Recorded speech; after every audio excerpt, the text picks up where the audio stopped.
At Christmas dinner, my rich grandpa asked, "Do you like the house I bought you?"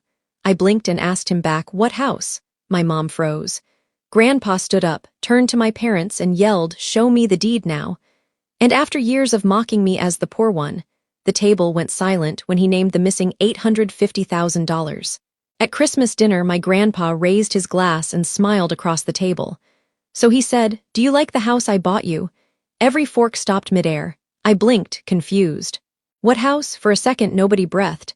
Then my mom's hand slipped off her wine glass, her face turning pale. Grandpa's smile vanished. He pushed back his chair, the sound slicing through the silence. "Show me the deed now." That was the moment everything broke. But what none of them knew, what even Grandpa didn't know yet, was that this dinner had been planned long before they ever sat down. 2 weeks before that dinner, I wasn't thinking about deeds or houses. I was thinking about rent overdue bills, and whether instant noodles could count as dinner 3 nights in a row. My apartment in Portland was small, the kind of place where the heater rattled louder than my thoughts. But it was mine, or at least the one thing I paid for myself. Every December, my parents liked to remind me how independence builds character. They said it right after posting pictures of their ski trips and new cars.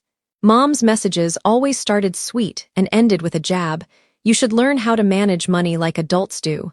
I never replied. Silence was the only way to keep peace in our family. The only person who never made me feel small was Grandpa Edward Brooks. He was everything my parents pretended to be: disciplined, fair, quietly powerful. When I was 22, he told me, "Someday, I'll make sure you have a place of your own." At the time, I thought he meant advice, not an actual house. He loved plans, not surprises. That's why when he called me a week before Christmas, I felt something strange in his voice. He said, "This year I have a special gift for you." I laughed it off. "Grandpa, you don't have to get me anything." He chuckled, "Oh, it's already done." I didn't think about it again until later that night, scrolling through my phone, staring at my parents' posts from their dinner party in Napa, red wine, polished smiles, all captioned, "Family is everything." It felt like a joke I wasn't in on. I told my friend Clara about the call. We were at our usual cafe, both hunched over laptops pretending to work. She smirked. "Special gift, huh? Maybe he finally realized you deserve more than their leftovers." I smiled, but it didn't reach my eyes. Or maybe it's another lecture wrapped in a bow. Outside, Christmas lights blinked against the rain. Inside, my coffee had gone cold. I didn't know it then, but the gift Grandpa talked about wasn't waiting under a tree. It was waiting to expose everything I thought I knew about my family.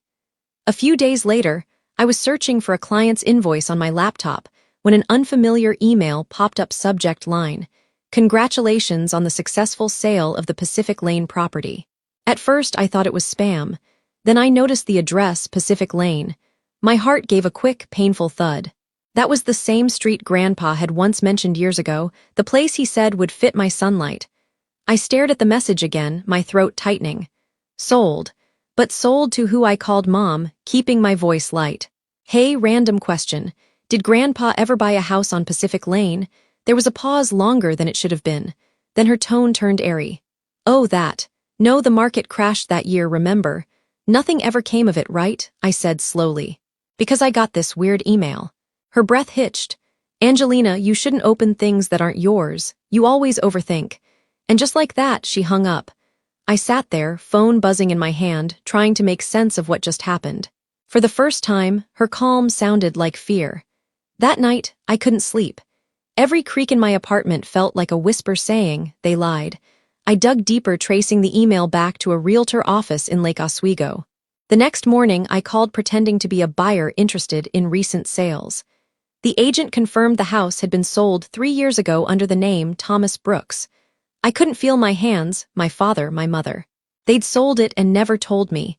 When Grandpa called later to confirm Christmas dinner, I almost told him everything. But something in me froze. I wasn't ready to be the one to break his heart. Instead, I said, "Of course I'll be there. I'll bring dessert." After hanging up, I stared out the window at the falling snow, the city lights turning blurry through the glass. Clara texted asking if I was okay. I typed back, "I think my parents stole something that was meant for me." She replied, then made sure they hand it back themselves. I didn't answer. I just closed my laptop, whispered to the empty room. "Okay then, Christmas dinner it is. 3 days before Christmas, I drove across town through freezing rain to Grandpa's office. His assistant Sarah greeted me with her usual calm smile, though something flickered in her eyes. Hesitation, maybe guilt. I just wanted to drop off his gift early, I said, trying to sound casual. My fingers were trembling around the small wrapped box. She hesitated, then lowered her voice. Mr. Brooks thought you'd already moved in. For a moment, the words didn't make sense. Moved in where Sarah looked around, then reached into a drawer and slid out a manila folder. He talks about how proud he is that you finally have your own place, the one on Pacific Lane. I felt the world tilt. Pacific Lane, I repeated. She nodded, whispering now. He bought it 2 years ago, said it was in your name. Said your parents handled the paperwork. Her eyes softened. He really believes you've been living there. I swallowed hard. Can I see something? She hesitated again, then quietly handed me a photocopy of the original deed. My name. Bold, unmistakable. And then stapled behind it another form. A sale agreement signed by Thomas Brooks, my father's signature. Outside the cold hit me like punishment. I sat in my car gripping the papers until they crumpled. I wanted to scream, but the only sound was the ticking of the turn signal. I'd forgotten to switch off. That night I called Clara. They sold it, I said flatly. They took what was mine and told him I had it. She was silent for a beat. Then quietly, so what are you going to do? I'm going to dinner, I said. The next morning I met with Mark Steele, Grandpa's longtime attorney. I didn't tell him everything, only enough to make him frown. You'll be there, right? I asked. He studied me. Do you want me to protect your grandfather or expose your parents? Both, I said in that order. When I left his office, the rain had turned to snow. Portland was quiet streets, glazed white, everything looking clean, untouched, except I knew better. I drove home, folded the papers back into the folder and placed it in my bag. My reflection in the window looked calmer than I felt. They think they're the ones with a plan, I whispered. But so do I. Christmas night came dressed in gold light and quiet tension. The Brooks family gathered around a table too long for the number of hearts that still cared. The chandelier shimmered. The crystal reflected flames from the marble fireplace. Laughter floated around like stage smoke, pretty fake rehearsed. I sat across from my parents, half listening to their stories about investments and vacations. Every word scraped against my nerves. Grandpa sat at the head of the table, the only person whose smile still looked real. He'd always been the axis of this family, steady, unshakable. I wondered what would happen when he realized everything he built rested on lies. He lifted his glass to family. He said warmly, my mother lipstick caught the light as she smiled back. Always I caught her eye for a second. There was something behind her expression, something that looked too deliberate. I had to bite my tongue to keep from asking why. Dinner carried on with polite conversation, the kind where everyone talks but no one listens. Grandpa asked about my work, my clients, if business was steady. It's fine, I said, trying to keep my voice even. Not as profitable as selling someone else's property, though. Mom's fork clinked against her plate. Excuse me, nothing, I murmured, but the heat was already rising in my chest. Grandpa chuckled softly, trying to lighten the moment. You always were sharp, Angie. Then, almost as if testing the air, he leaned forward slightly. By the way, do you like the house I bought you? For half a second, I thought I'd misheard. The laughter stopped. The chandelier hum turned into silence. I blinked. My lips parted, but my voice came out thin. What house? The question snapped through the air. Mom's hand slipped from her wine glass red, spilling across the tablecloth like blood on snow. Dad's jaw went rigid. Grandpa's eyes darted between us, confusion deepening. What house? I repeated louder this time. Grandpa set down his glass, the stem clicking against the wood. His face shifted disbelief, curdling into anger. Show me the deed now. Dad tried first, his voice trembling but defensive. Dad, this isn't the time. It's exactly the time, Grandpa cut in calm but sharp as glass. I trusted you to manage that property for her. Mom's voice cracked. Edward, please.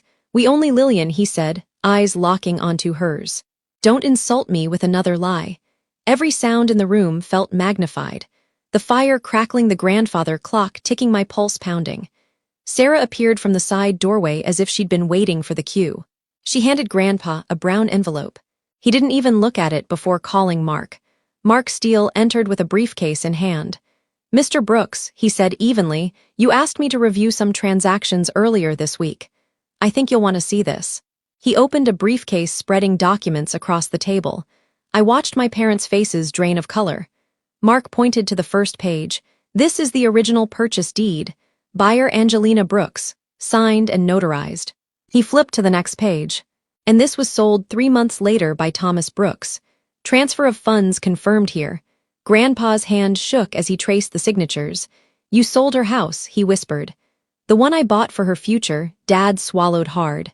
We were only managing it. She wasn't ready. Ready for what? I snapped, the anger breaking free. To have something of my own, to stop needing you. Mom reached for me, desperate. Honey, we did it for you. You were struggling. We thought I'd pulled my hand away. No, you thought you could hide it. The air was heavy with heat, the kind that comes before a storm. Grandpa stood then slowly, deliberately. The chair scraped the floor with a sound that made everyone flinch. From this day forward, he said, you don't speak for her again. No one breathed. Mom started to cry, mascara streaking down her face. Edward, we didn't mean to hurt her. But you did, he said quietly. And you did it while smiling across my table. He reached into his vest pocket and pulled out a small velvet pouch. A silver key slid into his palm. He looked at me. It was meant to be yours, Angie. It still is. He placed it in front of me. My hands didn't move at first. I couldn't. My throat was tight with something between relief and grief. Dad stood abruptly, his chair tipping over. We're your family, he shouted. You can cut us out over some misunderstanding. Grandpa eyes hardened. You right, you family. But not mine. Silence, the kind that rings louder than shouting. Mom voice broke again. Angelina, please. Tell him we can fix this. I finally looked up steady. You can't fix something you sold. Mark gathered the papers, placing them neatly back in the folder. We'll start reversal proceedings in the morning. Sarah stood quietly behind Grandpa, her expression unreadable, maybe pity, maybe satisfaction. Grandpa exhaled long and heavy. Merry Christmas, he said softly, not to them, but to me. He rested a hand on my shoulder, the same hand that once taught me how to draw straight lines when I was little. You always did have an eye for balance, he murmured. Mom covered her face. Dad turned away, muttering something I couldn't hear. It didn't matter. The sound of their excuses no longer carried weight. I stood, the key cold in my palm, and looked around the room. The tree lights flickered. The air smelled of pine and betrayal. I'd imagined revenge would feel fiery, but it felt quiet, like the ending of a long, sad song. When I finally stepped outside, the night air sliced my cheeks. The snow had begun again, soft flakes drifting onto the porch railing. Behind me, through the window, I could see Grandpa still standing tall, a silhouette against the warm light. Inside, my parents sat small and silent, trapped in their own lies. I whispered to myself almost a prayer. They wanted me to earn my life. I just did. And with that, I walked into the snow, free, cold, and awake for the first time in years. The next morning, the house was quiet. No one mentioned the night before, but everyone felt its weight. Mom and Dad's car was gone by sunrise, just twin tire tracks curving down the snowy driveway. They didn't say goodbye. Grandpa found me in the sunroom sitting, with a cup of coffee gone cold. His movements were slower than usual, the kind that came after disappointment too deep to name. He said softly, I gave them too much trust. I thought money could keep us honest. I looked up. You believed the best in them. That's not a mistake. He shook his head. You reminded me what honesty actually looks like. He reached into his jacket, pulled out an envelope, and slid it across the table.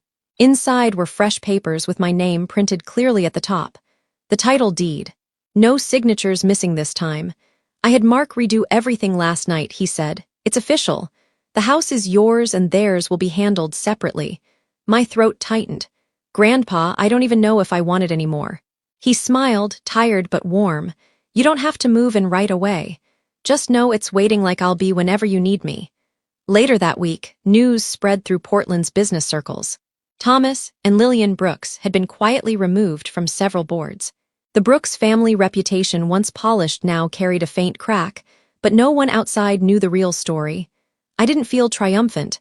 I didn't feel vindictive. Just lighter. Over coffee with Clara, I told her I didn't win anything. I just stopped losing myself. She nodded, smiling. That's what winning actually looks like. When I left the cafe, snow had melted into a thin shine on the sidewalks. For the first time in years, I walked without glancing over my shoulder. A week later, I drove to Pacific Lane. The street was quiet, lined with evergreens dusted in snow. The house stood there, white walls, tall windows, a front porch waiting like an open hand. I stepped out the air, crisp and clean, and held the silver key up to the morning light. For the first time, I didn't feel like someone's daughter or someone's disappointment. Just me. I turned the key in the lock and whispered home. Justice doesn't always shout. Sometimes it just stands up.